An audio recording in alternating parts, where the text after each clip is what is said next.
exercises of its own. More on these stories at townhall.com.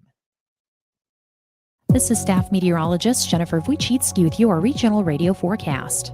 Chance for scattered thunderstorms this afternoon. Otherwise, cloudy skies with a few peaks of sun. Highs level off around 82. Winds out of the north, 5 to 10 miles per hour. Lows dip down to about 55. Tonight, clear skies. Overcast skies. Tomorrow, highs level off around 77. Hear weather twice an hour or online anytime at DeWittDailyNews.com. Currently, it's 69. DeWittDailyNews.com is the area's leading local news source 24 hours a day, 7 days a week. Get the latest local news, obituaries, police blotter, weather forecast, and more with no paywall. Head to DeWittDailyNews.com to get the local information you need to know. For the latest in Central Illinois agricultural news, visit IllinoisFarmRadio.com. Get updated information on markets, weather, ag news, local interviews with NAFB farm broadcaster Jared White, and much, much more. All at IllinoisFarmRadio.com. Whether you compete on the court, at the track, on the field, or in the fields, winning isn't just a goal. It's a mindset, shaped, honed, and defined throughout the season. That's why farmers pushing themselves to be the best plant DeKalb brand corn. Wherever you compete, winning has roots. Perform at your best with DeKalb. Always read and follow grain marketing and all other stewardship practices and pesticide label directions. At Asgrow, farmers love to talk about the soybean bushels we helped them yield. But all we can talk about is the one bushel we didn't. You know, that one buried deep in the genetics we haven't extracted yet. We're going to find that bushel. Some might call our passion for one more bushel, quote, slightly embarrassing, or quote, totally cringy, Dad. They don't understand every bushel matters. We do. That's why Asgrow leads the way. Always read and follow green marketing and all other stewardship practices and pesticide label directions. Tune into all of WHOW's platforms on AM, FM, and streamed at IllinoisFarmRadio.com for live coverage of the DeWitt 4-H Fair, featuring 4-H'ers from DeWitt, Piatt, and Macon counties, the Farmer City Junior Fair, featuring junior 4-H'ers from the area, and reports from the Illinois State Fair this summer. Our coverage this year is brought to you by our title sponsor, Apex Clean Energy, a leading developer of wind and solar projects to bring investment to local farming communities. Our coverage is also brought to you by AHW, your John Deere dealer in Macon and Monticello, Heartland Bank and Trust, with locations across Central Illinois, the Macon County Farm Bureau, where membership means value, Warner Hospital and Health Services in Clinton, Compassionate Care close to home, Midstate Eye in Clinton, where they believe life is all about your vision, Nancy Metal in Mount Zion, your pole barn building specialists, and First State Bank, Hayworth Branch. Read all the results from judging at the DeWitt 4-H and Farmer City Junior Fairs by clicking the Fair Results icon at DeWittDailyNews.com. Your friend in Central Illinois, WHOW. Top of the morning. Thanks for being with us. I'm your host today, Seth Lawrence. The WHOW Morning Show is streaming to Facebook and YouTube. It's brought to you by Peterson Insurance, your Pekin Insurance agent in Clinton. My guest in this segment of the morning show is DeWitt County Sheriff Mike Walker. Morning, Sheriff. Morning, Seth. How you doing today? Well, it's almost Friday. It is almost Friday. That's true. That is true. So it's always a good day. Sheriff, I'll tell you what, let's dive into your office has been active in pursuing ARPA funds through the county board, and talk a little bit about what some of those funds you've utilized so far, where they're going, what you're doing with some of those. Well, we made my office has made two requests that were directly related to my office. The first one was to update our body cameras and in-car cameras. Our current body camera program, the body cameras that we use, the make and model and everything, that company got bought out by Axon, which is a taser company. And we found out last year that they're going to be phasing out the cameras that we use. And one of the reasons why we went with those cameras from the beginning, probably close to 10 years ago, was you have on-site storage. And Axon uses cloud storage, which is a way for them, in my opinion, to make money, because you got to pay for that cloud space. Yeah, so, yeah. So we started looking into some different options, and we decided to go with a Panasonic version. We currently have Panasonic in-car cameras, and some of those are getting outdated.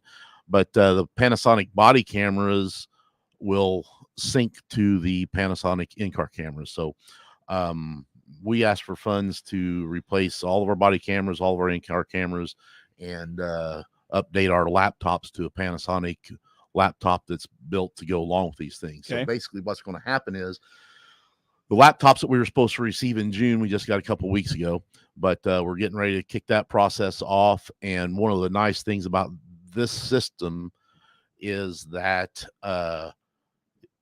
when our in-car cameras come on for different triggers, a certain speed, impact, lights, sirens, things like that. So if a deputy gets a call and he turns his lights on, not only does his in-car camera turn on, his body camera will automatically turn on.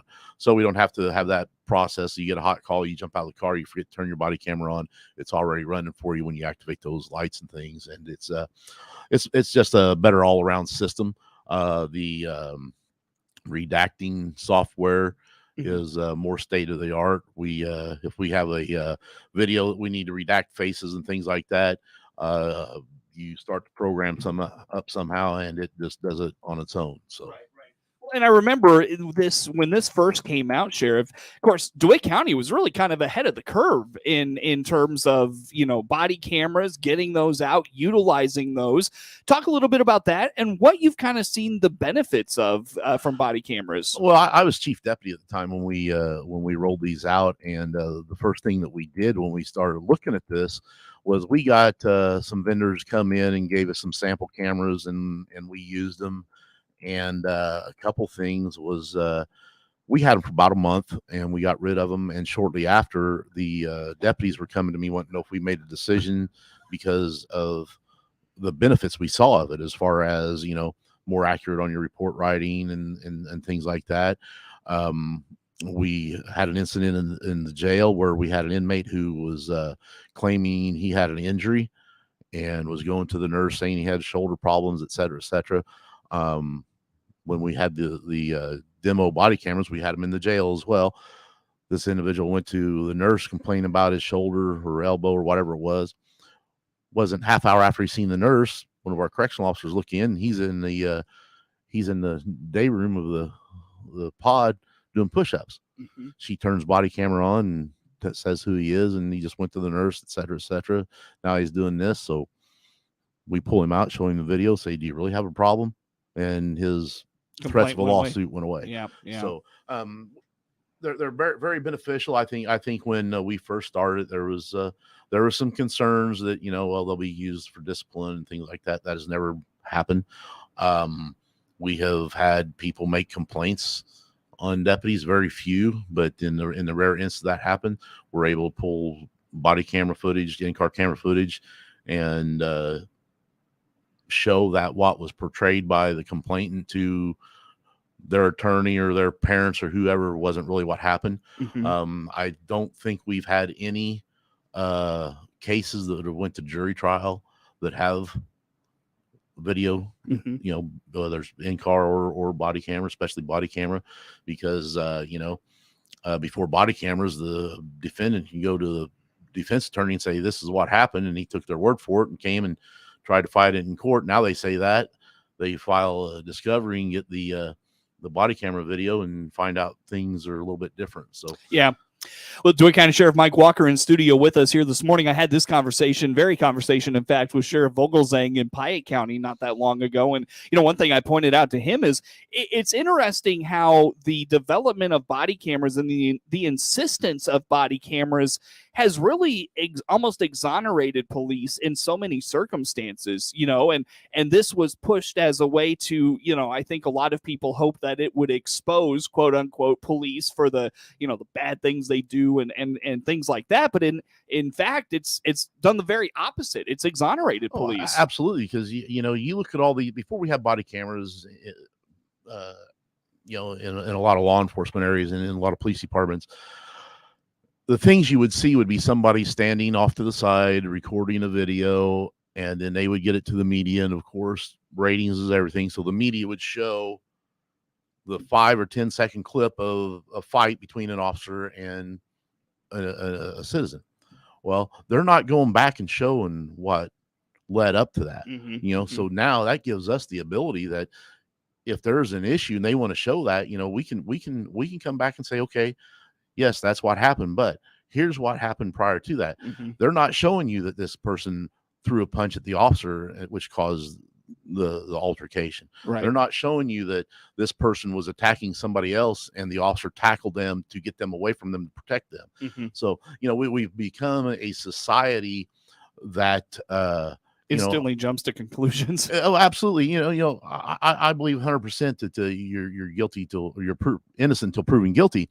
But sometimes in these situations, police officers don't have that that luxury. Yeah. We're guilty till proven innocent. Mm-hmm. And the thing is, it's causing problems. You're getting a lot of kids, a lot of young people. You're getting a lot of seasoned veterans that are saying, you know what, we're done. And we got you look at Chicago, they get 20 years in, they get their pension, full pension or whatever. You got people up there leaving 18, 19 years old saying, heck with it, I'll leave money on the table to get out and get in the private sector. Mm-hmm. We got people that within my own department that under tier one, the tier one retirement system, these guys could come in here 21, 22 years old, work till 50 years old, and they're out at a pension. Well, now with tier one, you get 20 years in, you've locked in a pension that at 50 years old, you can start drawing 50%. Mm-hmm. Well, instead of staying and increasing that, I got guys that are, working on education that when they get their 20 in, they're going to get out. Mm-hmm. And, it's very difficult to hire people. We've talked about it before. Mm-hmm. People probably think we're beating a dead horse, but when we have to change our hiring practices and do online testing and stuff because we can't get people to come in person and do that. We used to fill the big courtroom in the courthouse for a orientation. Mm-hmm. And when we sometimes are lucky to get 10 applications for a position, it's a struggle. In Illinois alone, applications for police officers is down 70%. Mm-hmm, so yeah, I'm sure. Well, Sheriff, back to the ARPA funds and the body cameras and in-car cameras and all those things that you're doing. Anything else along those lines? I know you've got some radio work you're gonna pursue. We'll talk about that after the break. But back to the in-car cameras and body cams. I think it's going to be a good thing because the software and everything. Like I said, we've had our current body camera system for a little over 10 years. That software system was separate from the in-car camera. The in-car camera system is getting older, and we could have probably made it work without replacing all of our in-car cameras, but everybody knows when you start mixing new technology with old technology, there's going to be issues. And this is something that with the ARPA funds, we were able to do it all at once. Had we not had the ARPA funds, we would have had to budget for that and probably would have taken a number of years to get that done. And when you do that, now you're in a situation where you're continuing to put old technology with new technology because technology continues to evolve. So this is going to be a good situation here that we're going to be able to get this done hopefully within the next couple months and roll those out and be good for everybody. Would that have been a bigger burden on the taxpayer if you weren't able to tap into ARPA funds? Oh, absolutely, because then we would have had to budget for that. And we this is a $245,000 project, I believe. So you figure if we try to do that over 5 years, then we got a budget for that. Then that money comes out of the general fund. It'll either take away from other services that we can provide, or it may, at some point when you start pushing things along like that, the county's going to have to look at raising their levies on things. Yeah. Would that have impacted your department again if you wouldn't have been able to tap into this money? It all depends on how we would have went about it. We could have sometimes when you have those things come up, you budget in a separate line item or budget that money in a line item for that particular use. And then we, a line item may be $20,000 a year. We would have maybe increased it enough to start that process. So, there's all kinds of things that can happen that that can affect our budgets. So big boost. Not to get too deep in the weeds, but we kind of did a little bit there. Sheriff, I'll tell you what, let's take a time out, come back with some more. DeWitt County Sheriff Mike Walker in studio with me. More to come on the morning show. WHOW. You want to feel important. You want to be part of something bigger, something that matters and can help change things. You want to feel like you belong. We know. We felt that way too. And that's why we did something about it.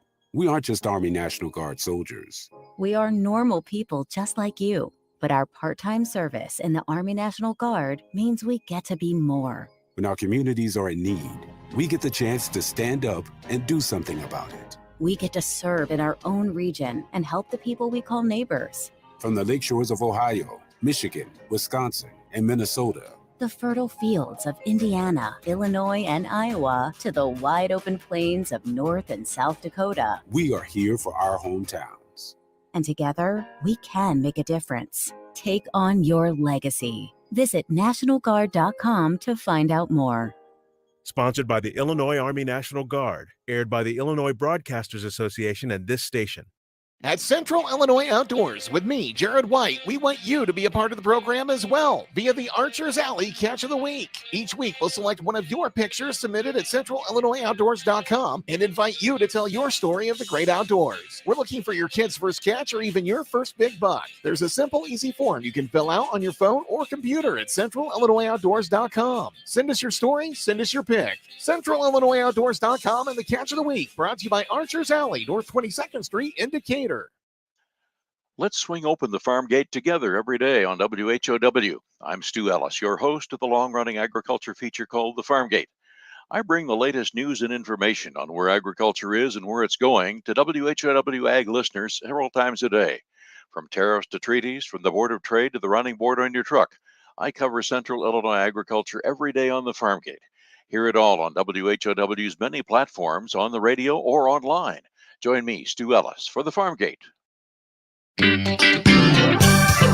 friend in Central Illinois, WHOW. Once again, and good morning. Thanks for being with us. I'm your host today, Seth Lawrence. The WHOW Morning Show is streaming to Facebook and YouTube, brought to you by Peterson Insurance, your Pekin Insurance agent in Clinton. By the way, Sheriff, do you ever think you'd be on YouTube? No. No interest in being on YouTube, but I guess I am now. You are now. Wonderful. Sheriff, I come down here because I got a face for radio, Seth. Yeah, same. Same. And then they decided to put us on the camera. Right? Exactly. That's what I said. But at any rate, Sheriff, let's dive into more ARPA funds, radio equipment updates. And I know that this is kind of a lot of, I shouldn't say a lot. Yourself, I know Sheriff Vogelsang in Piatt County, it sounds like even Logan County maybe have had a little bit of issue with radio coverage over the years. Talk about this. Yeah, what's happened is in I believe it was 2012, the FCC mandated all radios be narrowband compliant. Basically, what that meant was before narrowbanding, you were broadcasting on a 25 megahertz or whatever bandwidth. Mm-hmm. Well, in 2012, they were getting so many radios and stuff out there that was being clogged. So what they did was they went to narrowbanding, which that split that in half to try to put some, half the radios here, half the radios there. Well, when that happened at that time, our radios were not narrowband compliant. So we had to look at different options. And we looked at a digital option, which wasn't going to work because the city of Clinton had just purchased radios that were not digital compliant. So we went with a analog system, and it's sitting here looking back. I'm not a radio guy, but when you look at common sense, it just doesn't make sense, because what we did is we went to an analog system. We put a repeater in Clinton and a repeater in Farmer City. Basically what the repeater does, you key up your mic, it hits that repeater and makes the signal powerful enough to go wherever it needs to be. Well, the west side of the county and other areas, in order to have coverage, the radio company that we worked with recommended that we put in-car repeaters. So if you get out of your car on your portable radio, you turn on your in-car repeater before you get out, that portable radio hits that in-car repeater, which then gives you the full power of your mobile radio. Well, it worked somewhat. And then as we've gotten on into the longevity of this, we were having problems. So when I got in office in 18, early 19, I talked to them. They said the radios probably just need to be tuned and some general maintenance. Did that, helped a little bit. Still had some areas that were not good. We just did that again less than a year ago, still having the same issues. So when I first started in 1989, we had what was called a voter system. This voter system we had one in Waynesville, Kinney, Clinton, Farmer City, and Weldon. So we contacted a radio company, and they can give us that same thing, eliminates the in-car repeaters, but gives us better coverage throughout the entire county. So kind of going back to an older system, basically. New system, but old technology. I don't want to say old technology because it's improved.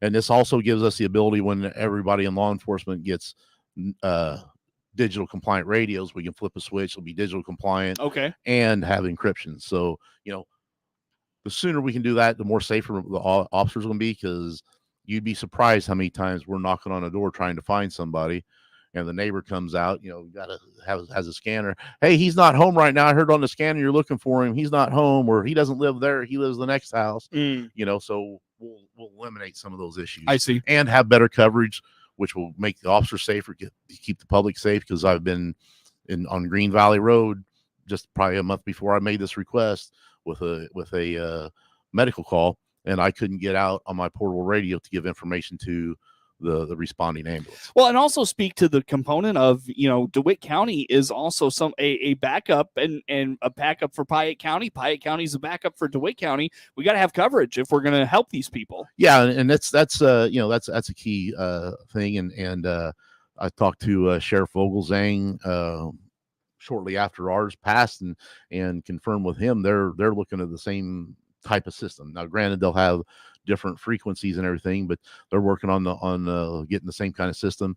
The one thing he did, I don't know what their ARPA fund situation is, but he put in for some kind of grant through the federal government. So who knows if or when he'll ever get it. He's still waiting for that to get completely processed. So, we hope to get that going and get that process started hopefully by the end of the year. Very good. Now, how does this at all mesh with the new next gen 911 stuff? That's totally separate. That's totally separate. Okay. Next gen, and that Tony Harris can hit that. The 911 stuff, it's going to be my understanding, without stealing Tony's thunder, is next generation 911 is going to be a system where you won't have to necessarily call 911. You'll be able to text 911. You'll be able to video call 911, things like that. So it's going to get very technical, and there's going to be a lot of changes, and the dispatchers are going to have a lot to learn. Yeah, I think Tony's in next week. Maybe we'll dive into that with him. But you were talking about that at the county board meeting last month, and I was curious how those two things meshed. So very different, it sounds like. So well, this is just the radio side of it. The next gen 911 is the the incoming calls to the dispatch center. And then where this radio system would tie in is they will be dispatching on that radio. I see. Sheriff, I know in the last segment you mentioned challenges with staffing. What is kind of the update with your staff right now? I got one kid hired. He starts the academy on Sunday. He'll be down there at McCletsy and Macon County Law Enforcement Training Center for 14 weeks. Get him back and get him in a field training program. So he probably be on his own. Everything goes right. Probably about February. Got another opening we're trying to fill. If we have to send somebody to the academy for that, that'd be in January. But then again, I'm still probably going to lose another person to the state police probably sometime in October. Yeah, very good. Well, Sheriff, always good to talk with you. Appreciate your time as always. Thanks, Seth. Yep, absolutely. DeWitt County Sheriff Mike Walker joins us in studio this morning. Appreciate his time. As always, the WHOW Morning Show streams to Facebook and YouTube. It's brought to you by Peterson Insurance, your Pekin Insurance agent in Clinton. Of course, catch us live online all the time at DeWittDailyNews.com. And of course, we archive the shows there. You can also catch archive shows at our Facebook and YouTube pages as well for all the streams of these here for the morning show. The morning show on WHOW.